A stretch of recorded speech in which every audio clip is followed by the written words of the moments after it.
निधि का नेचर बचपन से ही शर्मिला था। वो ना ज्यादा लोगों से बात करना पसंद करती और ना ही ज्यादा मिलना जुलना।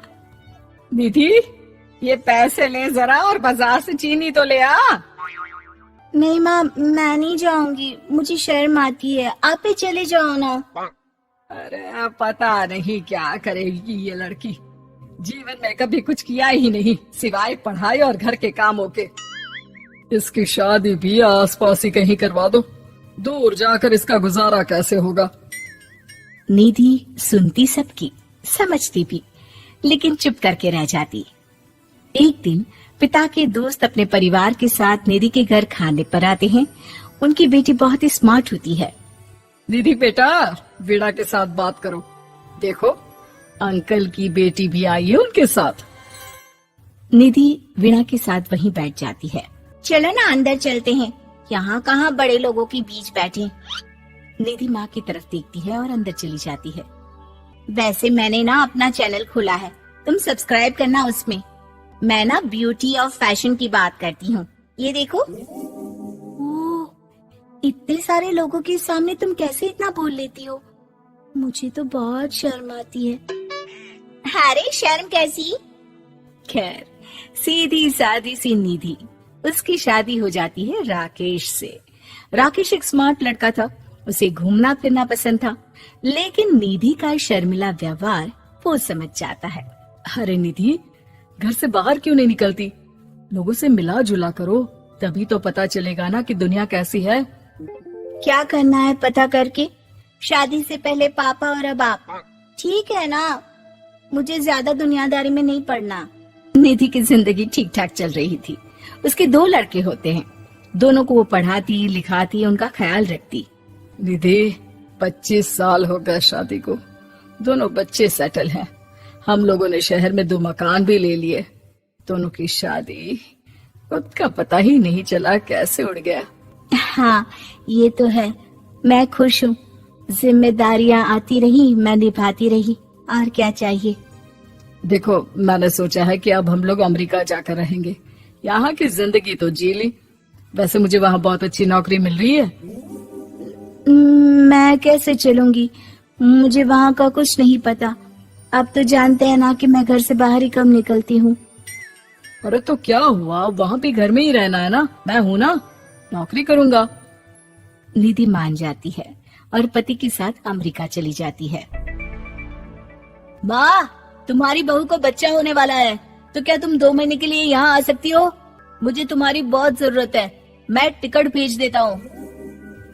हाँ हाँ, ये तो बहुत खुशी की बात है। मेरा भी मन सबसे मिलने का कर रहा था, पर क्या माँ? पर अब मैं आऊंगी कैसे? पापा से बात करती हूँ। देखो माँ, प्लीज बहाना मत बनाना, तुम जानती हो ना इस वक्त में मैं किसी पर भरोसा नहीं कर सकता हूँ। निधि पति को सारी बात बताती है। क्या आप भी चलेंगे? निधि, आने जाने में बड़ा खर्च हो जाएगा, ऊपर से मुझे यहाँ छुट्टी नहीं मिलेगी। बहू पर वक्त ऐसा है कि तुमको तो जाना ही पड़ेगा। मैं अकेले दुकान तक तो नहीं जा पाती, इतनी दूर भारत कैसे जाऊंगी? मुझसे नहीं होगा। लेकिन सबके कहने पर निधि को जाना ही पड़ता है। एयरपोर्ट में घबराई निधि एक मुसाफिर से कहती है, मैं ना भारत जा रही हूँ, दिल्ली जाने वाली फ्लाइट। सब मिलकर निधि की मदद करते हैं और फाइनली निधि भारत पहुंच जाती है, जहाँ बेटा उन्हें घर ले आता है। वाह माँ जी, यहाँ तो मैं भोपाल तक नहीं जा पाती, आप अमेरिका से आ गई। भाई चालाकी तो औरतों में होनी ही चाहिए, यहाँ हम बुद्धू के बुद्धू रह गए। निधि इतनी दूर और लंबा सफर करके थक जाती है, वो चुपचाप बैठ जाती है। बैठना नहीं है माँ जी, बच्चा पकड़ना है, ये लीजिए। और हाँ, घर का काम तो मैं करूंगी नहीं, जानती है ना शरीर कच्चा सा है, तो मुन्ने को सुलाकर कुछ बना लीजिएगा। निधि को बहू का व्यवहार बहुत बुरा लगता है। जैसी भी थी, पिता और पति की हमेशा लाडली रही थी निधि। निधि बेटी की तरफ देखती है। माँ, वो काम वाली कोई मिल नहीं रही है ना, मैं देखने की कोशिश तो कर रहा हूँ, जैसे ही मिल जाएगी वो संभालेगी सारा काम। अरे कैसी बात कर रहे हो? जब पहले मैंने कहा था कि अमेरिका से इनके टिकट में जो पैसा खर्च कर रहे हो उतने में नौकरानी रख लो, तो नहीं, मेरी बात पर विश्वास नहीं था। कि ना ना कोई मेरे बच्चे को अच्छे से नहीं संभालेगा, अब इनका भी खर्चा और नौकरानी का भी खर्चा। अरे ना जी ना, मैं नहीं संभाल सकती। निधि जैसे तैसे 2 महीने रहकर वापस अमेरिका चली जाती है, लेकिन वहां जाते ही जैसे राकेश उसे देखता है उसके गले लग जाता है। ये क्या हालत बना रखी है निधि, कैसी लग रही हो? खाना नहीं खाती थी क्या? क्या हो गया? निधि पति से कुछ नहीं कहती, बस रोती ही चली जाती है। मैं नहीं चाहूंगी कभी भी भारत, आप मुझे हमेशा यहीं रखना अपने पास। राकेश बेटे को फोन करता है। तुम्हारी माँ की जो दुर्दशा करके तुमने भेजा है ना, मुझे पता होता तो मैं अपनी बीवी को कभी तुम्हारे पास नहीं भेजता।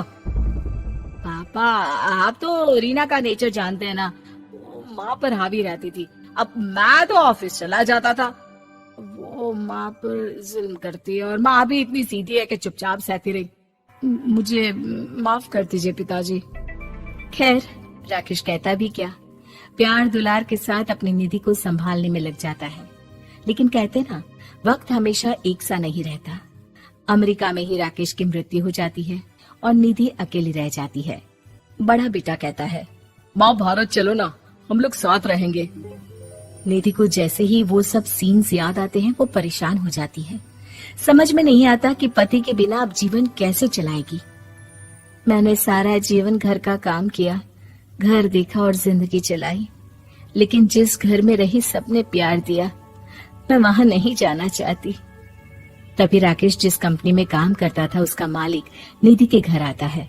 वो भी भारतीय ही होता है। दीदी, राकेश ने आपके बारे में बताया था, जब से आप भारत से लौटी थी उसे आपकी बहुत चिंता रहती थी, इसलिए उसने मुझसे कहा था कि कभी अगर वो ना रहे तो मैं आपको ये पैसे दे दूं। और हाँ, हम लोगों की कंपनी में आपके लिए नौकरी भी है। निधि पति के पैसे देखकर मन में तसल्ली करती है और नौकरी के लिए हाँ कर देती है। अरे पागल है क्या माँ, कैसे नौकरी करोगी? ये अमेरिका है, दिल्ली नहीं। वहाँ तो तुम घर से निकल भी नहीं पाती थी, यहाँ कैसे? मेरे पति, मेरे पिता मुझे खुश देखना चाहते थे। वो लोग जब तक थे मुझे किसी चीज के लिए ना फोर्स किया, ना कभी कमी होने दी। पर अब मुझे जीवन जीने के लिए घर से निकलना ही होगा। बेटा, तुम तो अगली फ्लाइट से भारत लौट जाओ, मैं यहीं खुश हूँ।